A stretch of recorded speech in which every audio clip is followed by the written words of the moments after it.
Hello students, आज हम अभिक्रियाओं से संबंधित विभिन्न प्रकार के एंथैल्पी परिवर्तन के बारे में पढ़ेंगे। तो कुछ एंथैल्पी परिवर्तन हम पिछले क्लास में पढ़ चुके हैं, आगे हम कंटिन्यू करेंगे इसे। तो फर्स्ट हम यहाँ देखते हैं उदासीनीकरण ऊष्मा। तो हम जानते हैं जब कोई भी अम्ल क्षार से अभिक्रिया करता है तो अम्ल और क्षार की अभिक्रिया के फलस्वरूप यहाँ पे हमें लवण प्राप्त होता है। तो ये जो अभिक्रिया होती है उसे हम कहते हैं उदासीनीकरण अभिक्रिया, या फिर इसे हम कह सकते हैं कि यहाँ पे अम्ल व क्षार का उदासीनीकरण हो रहा है। तो उदासीनीकरण के फलस्वरूप यहाँ पे ऊष्मा निकलती है। तो यहाँ पे हम देख रहे हैं कि जब ऊष्मा निकलती है तो जो एंथैल्पी परिवर्तन होता है, यानी डेल्टा एच का जो मान होता है वो निगेटिव होता है, और अगर ऊष्मा अवशोषित होती है तब एंथैल्पी परिवर्तन का जो मान होता है वो पॉजिटिव होता है। तो यहाँ पे देखा जाता है कि उदासीनीकरण अभिक्रिया में हमेशा ऊष्मा निकलती है तो ये नेगेटिव ही रहेगा। तो अब हम यहाँ देख सकते हैं कि यदि हम अम्ल का 1 ग्राम तुल्यांकी भार लेते हैं और क्षार का भी 1 ग्राम तुल्यांकी भार लेते हैं और उदासीनीकरण की अभिक्रिया कराते हैं तो यहाँ पे एंथैल्पी परिवर्तन का जो मान आता है उस मान को ही यहाँ पे उदासीनीकरण ऊष्मा कहते हैं। इसे हम इस प्रकार परिभाषित कर सकते हैं कि 1 ग्राम तुल्यांकी भार अम्ल व 1 ग्राम तुल्यांकी भार क्षार के उदासीनीकरण में निहित एंथैल्पी परिवर्तन को उदासीनीकरण ऊष्मा कहते हैं। तो यदि प्रबल अम्ल व प्रबल क्षार की अभिक्रिया कराई जाती है तो उनका भी यहाँ उदासीनीकरण होता है, और उदासीनीकरण के फलस्वरूप यहाँ पे ऊष्मा उत्सर्जित होती है। तो प्रबल अम्ल और प्रबल क्षार के केस में देखा जाता है कि ऊष्मा जो यहाँ उत्सर्जित होती है वो बहुत अधिक मात्रा में उत्सर्जित हो रही है। तो लगभग 57.1 किलो जूल ऊष्मा उत्सर्जित होती है। यानी एंथैल्पी परिवर्तन का मान यहाँ लिखे तो ये हो जाएगा डेल्टा एच इजिकल माइनस 57.1 किलो जूल। तो हम देख रहे हैं कि प्रबल अम्ल हम ले सकते हैं यहाँ पे HNO3 या फिर HCl ले सकते हैं, तो नाइट्रिक अम्ल है या फिर हाइड्रोजन क्लोराइड है। तो ये और प्रबल क्षार में हम देख सकते हैं ये NaOH ले सकते हैं या फिर KOH। तो इस तरह ये प्रबल अम्ल और प्रबल क्षार हैं, तो इसमें से हम किसी एक की रिएक्शन किसी दूसरे से कराएंगे तो यहाँ पे हमें देखेंगे कि उदासीनीकरण के फलस्वरूप हमें लगभग इतनी ऊष्मा प्राप्त होगी। एग्जाम्पल के लिए मान लीजिए हम NaOH की रिएक्शन HCl से करा रहे हैं, तो यहाँ पे हम देख रहे हैं NaCl मिलेगा एक लवण, और H+ आयन OH- आयन से संयोग करके यहाँ पे जल का अणु देगा।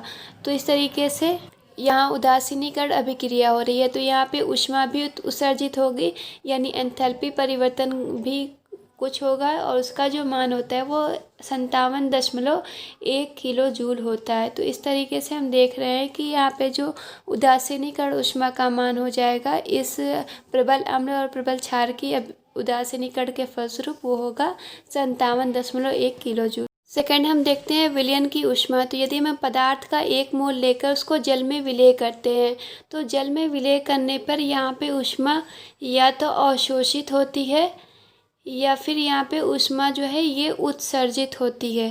तो यदि ऊष्मा अवशोषित हो रही है तो यहाँ पे जो एंथैल्पी परिवर्तन होता है डेल्टा एच, इसका मान निगेटिव होता है, और अगर ऊष्मा उत्सर्जित हो रही है तो यहाँ पे एंथैल्पी परिवर्तन का जो मान होता है वो पॉजिटिव होता है। तो यहाँ पे जो भी मान आएगा निगेटिव या पॉजिटिव, तो ये जो एंथैल्पी परिवर्तन होगा इसी एंथैल्पी परिवर्तन को विलयन की ऊष्मा कहते हैं।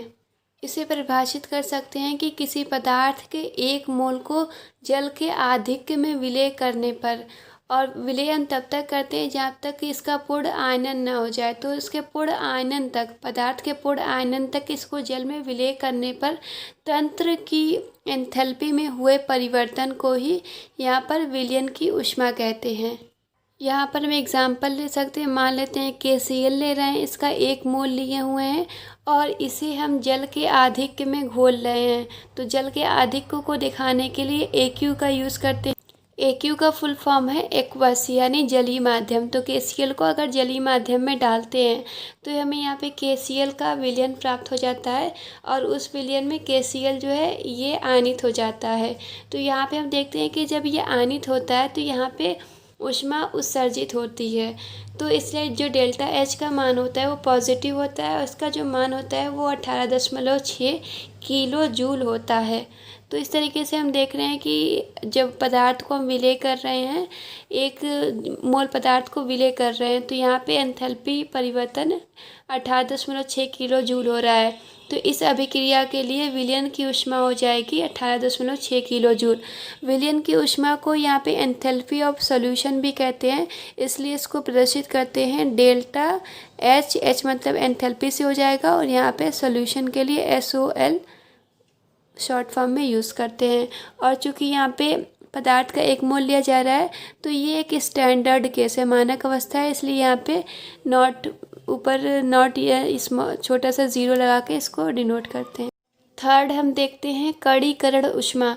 तो इसमें यदि हम कोई पदार्थ लेते हैं और उस पदार्थ का एक मोल ले रहे हैं, तो ये पदार्थ जो है किसी भी अवस्था में हो सकता है, ठोस द्रव गैस किसी भी अवस्था में।